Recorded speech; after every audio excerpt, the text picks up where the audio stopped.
What's up, guys? Viper FPV here, and today we have something super exciting to talk about.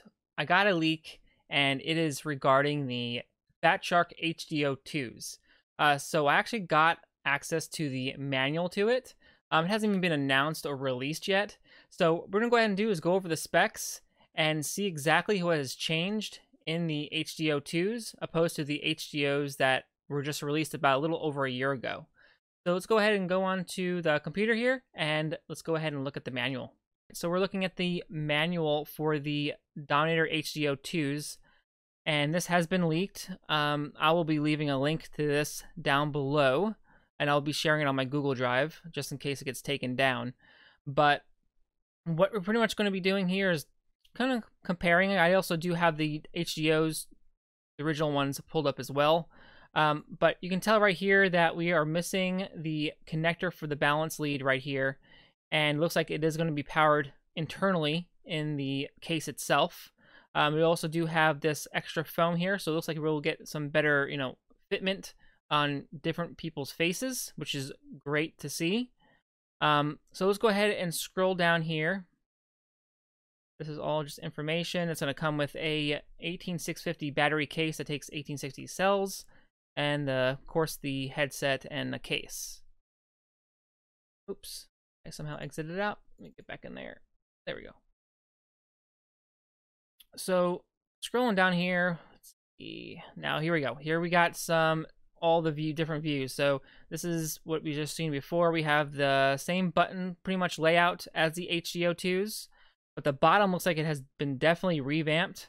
Looks like we do definitely have a power button right there. We also do have IPD adjustments, just like the other ones did. But this looks like it's new. This is focus adjustment, so you do not need to have some separate diopters to put into your goggles. So no matter if you're farsighted or nearsighted, I am actually farsighted. So this will definitely help me out because I do use inserts and actually save me some money to have to purchase new ones to usually fit, a different, Fat Shark goggle. But yeah, so that's actually awesome. And as my prescription changes, I don't have to worry about, buying another set. We also do have the receiver on and off switch. We do have the earphone jack, HDMI. It's a mini HDMI port there. Then we scroll down here. It looks like the entire front has been changed, as you can see here. Looks actually really, really more modern than what we had, because I hated having those little grooves and everything in there on the original Fat Shark goggles. Looks like this is a DVR indicator LED like we had before, and also the SD card slot right there. Looking here at the sides, looks like it's exactly the same. As you can tell, it has the plate right there, but it has no balance lead for the hooking up your fan, which is really nice. So it looks like right here,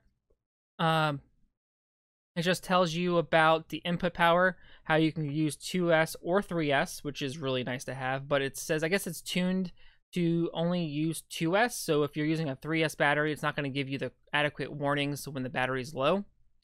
And I guess from the factory as well, it's going to have it to where you have to unplug the AV, pretty much the power port in here to be able to shut the goggles off or put them on.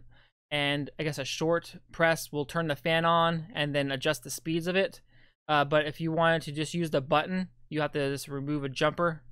Looks like it's inside the cover there. And then you can go ahead and use the button support.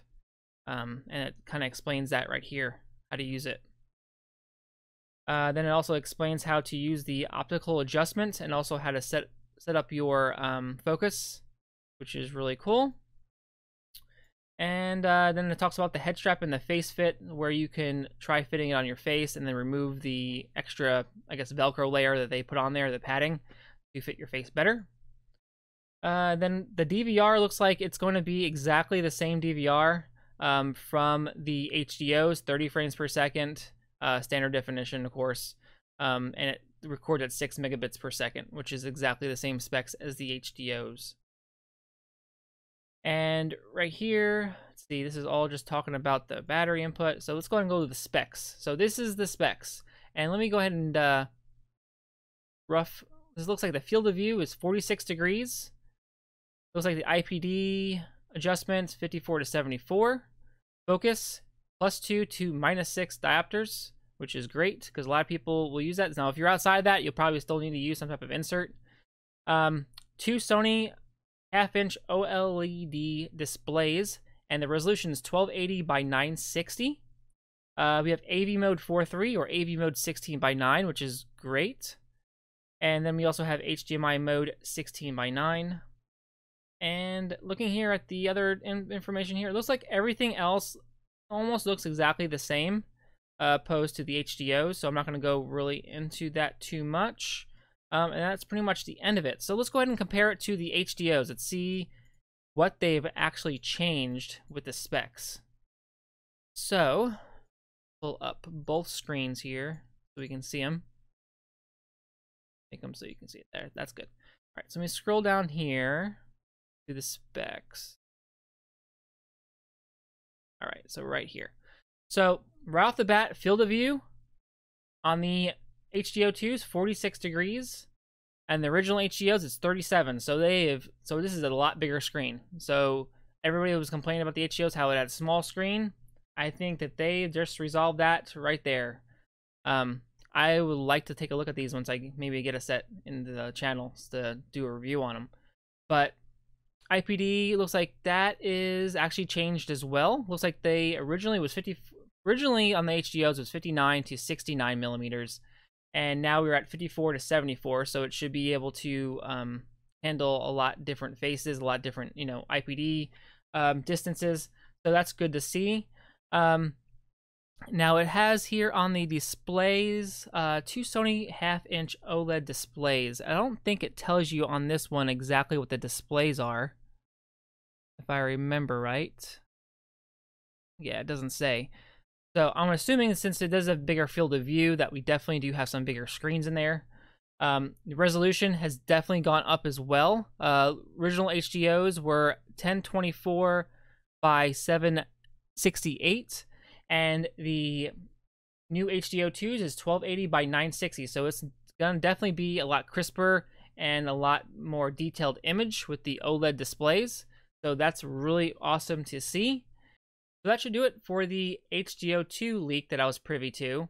So I'd like to know from you guys, are these specs awesome, or is this too little too late? I know we've been asking for like the power switch along with the balance, the balance lead for the fan to be internal for quite a while now.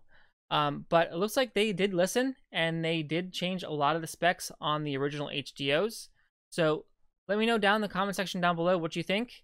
And if you haven't already, subscribe to my YouTube channel. I do tons of tutorials, tons of product reveals, along with reviews.